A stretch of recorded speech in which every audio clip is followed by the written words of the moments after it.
Hey, I don't upload on YouTube too much. I figured I'd give you a quick rundown of what we've been playing with this season. We got this boat last September. Took a couple months to get legal. First off, we start off by crossing these chains for safety. This thing came with these squirrely cables, safety cables. Now you want something that's going to create a cradle. Take the cables off, put some good strong chains there. B&M trailer hitch lock over here, master lock here. It's good all for safety, not necessarily thieving, but when we have our tongue jack right here, we use this thing to help keep it rolling around in the driveway. We don't want to. The spare tire is located over here. We did have the spare tire located right about here, but what happens is when we were launching, this here would hit the rim actually, and I'll show you that when I walk around the other side. And when you're trying to launch the boat in the water, it would pop off, which isn't good for the boat or the tire. All right, so we have a typical standard trailer. Make sure you got good grease. I do have a little bit of grease seepage on the inner seal on that wheel over there, as you can see. I gotta pop that off, put a new seal. Mainly because that wheel was loose when I got the assembly. When I got the whole kit, that wheel over there was loose, and you could actually pull it, go do like that. And I think that seal was compromised. And then of course, you know, I'm finding out when I'm greasing them and such. And then I've still got to rebuild. Still a project. License plate mounted on an old mud flat, sandwiched in between here and the LED lights. So when you hit the water or you hit bumps or anything, basically it's gonna flex on you. In return, keep your plate in good shape, keep it from being lost on the road. It's a Tracker 1448. It's a 2019 model we bought used.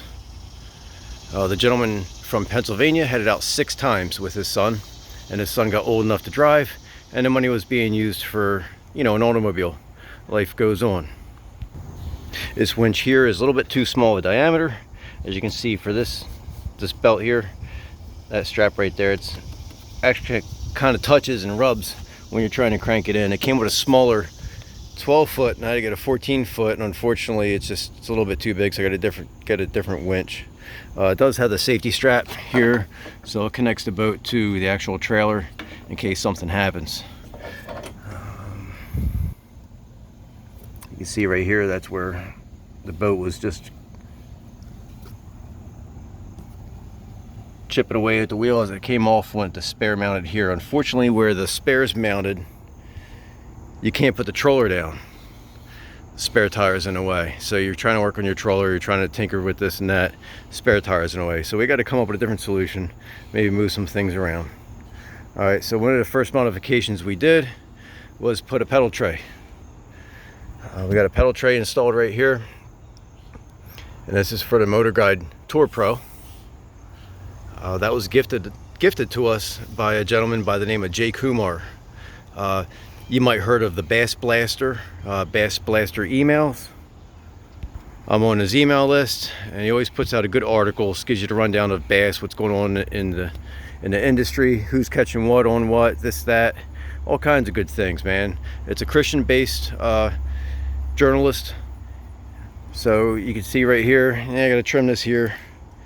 Of course that came undone, but we do have the GT54, which is the cheaper standard right now.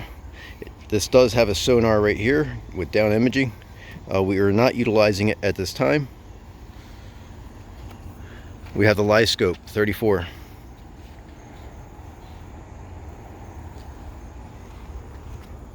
Put a new cable on here. We did have some chafing where it rides into the motor right here, and I don't want my son to perform a peak glue sack, have the trolling motor cable break, and jump in the water.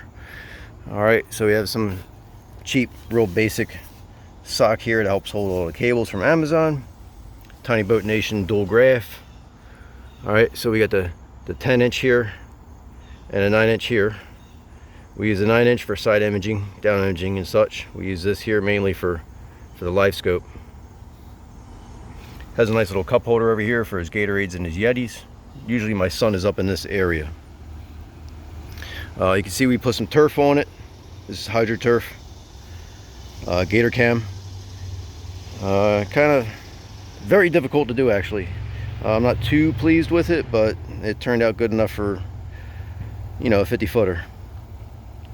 In the front hatch, you see registration, insurance cards right here, first aid kit. And that's something right there, that round thing. That's gonna be something like you'd see on in a side of a trailer. You know, if you drive trucks and trailers for a living. That keeps all the legal documents. And we also put the stuff in a plastic bag to help keep it dry. And that's an old trick I learned from my father from when I was, you know, 15, 16 years old. That's what we had on our bass tracker back in the day. Right here is a backup bilge pump, which is very handy for the boat cover. If you do get a puddle of water here, you just plug it in with your little battery here. Amped outdoors, 12 amp. Lithium, just plug it right on in, get that water off the boat cover. It's done. We typically use this on our kayaks for our 2 9-inch Garmins. We're currently bought a new base to match here. We snapped the head unit in from the kayaks right into right here. And also I have one that has a mount right here, so I'm on the back of the boat and I can at least see side imaging, down imaging, or chirp. And it gives me an idea how deep we are, instead of just looking at the water and asking my son, hey, how deep are we? How deep are we? How deep are we? Because that gets old. Sometimes he doesn't want to talk, and sometimes I don't want to talk either. Yeah, the typical cheapy Bass Pro Shop seats that came with it. All right, I bought this nice one right here. That's pretty cool. We usually just bring that one seat here. All right, this is a little more expensive one. It's the Millennium. It's very comfortable, very adjustable. Also have to add, this is our backup bilge, just in case shit really hits the fan. We're on the water. We have a backup, complete battery, bilge, long hose right here. All right, so the front's an 82-pound thrust, 24 volt. That thing really moves us pretty good. We use a handheld remote control, a lot of times more than just a foot pedal. We found out you have to tighten up the foot pedal feel so it doesn't torque steer on you in real wavy, high-speed conditions. All right, so this is our back troller here, this little Enduramax, little 55 guy. Came with the boat, works great. You put that down, it acts as a keel in a way, helps keep you tracking center when you're using a big gun up front. Okay, these typically come with all foam in here for flotation or buoyancy in case you run into major problems. Well, screw that, man. That's some good hatch storage area here. So we picked up a set of trick tins. Man by the name of Matt Downs from Professional Welding made us these. Still have to hook up the drain hose. Usually keep tackle in this type soft collapsible bag on this side. Seat posts, urination station, got your graft mount. All right, your PFDs and such. We have a catch board in there. Of course, we have to use a catch board. Slay Nation, New Jersey. These are compression, so it pulls them down. All right, there's the kind of crappy hydroturf job I did. Did the best I could. There is a seam right about in here I'm not too happy about, but it's the reality. I bought 4 sheets of this shit for like 150 bucks a piece, and I'm not trying to buy a 5th right now. Along with being blessed with that trolling motor up front, J. Kumar, the Bass Blaster, actually gave us this 4-bank charger right here. Does lithium. So we have a 12 volt 100 amp, 12 volt 100 amp. Run them in series. You're gonna get your 24 up there. So these 2 guys right here, it'll run our front troller. Circuit breaker is gonna be right here. Wires ran. You take a tape fish, run it through the drain plug, run all the way up the channel, bring it out to the front. This little battery here is a Bluetooth Power Queen. We use that for the back troller. You know, emergency build situation. Have a bilge down in there. It's kind of a pain in the ass to put in. We still have to hard hose it up out to the side, but all this has to come out just yet. So right now this is a temporary fix. Like I said, we have had this on the water less than a year. This here is, that's a marine grade plastic. that help support.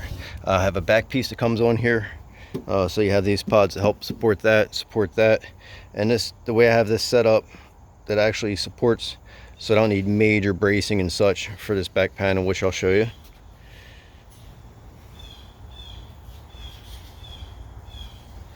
Okay, up here in the front again, you have your black box, you got your excess of cables. Way under there you got a 50 amp hour battery, lifetime, with a circuit breaker. All that's used for is powering these two graphs up front. All right, so we got a circuit breaker right on that, so we can just trip that. That charger in the back actually charges that battery, and these 3 batteries right back here. I do have another lithium battery I usually put in for spare that came out of a recall of an automobile, and I have those 2 kayak batteries that I use here. One's typically on the graph back here, and one for backup. Kind of hard to see, but I can't put the troller down because of the fact the spare tire is there. But I do have a big plug here, that's for the troller, and I have a big grommet here from TH Marine, and that's for our cables and such. Here's the rear deck that I'm using. This gives me some actual area to kind of walk around back here. Helps cover all that stuff up from the weather. It's still a work in progress. There's a support bar in the middle there. And when you have it installed, that's the rear deck right here. You have an access point. You can go in here, hit the circuit breaker for the front troller. You have room for your back troller right here, your cables. Bring out the bilge if you got it right now for temporary repair, temporary reasons. All right, so as you can see here, I am standing on it. No problems. It gives me all this back area here. Typically we don't run seats. We'll have a seat in the boat just in case. I usually put the seats on, just helps with the boat cover and the exercise ball to keep the water off from puddling in. All right, here's a quick rundown of our tiny boat. It's been on the water less than a year, at least for us. Kind of want to show you guys, hey, that's what we're doing. All right, have an awesome day.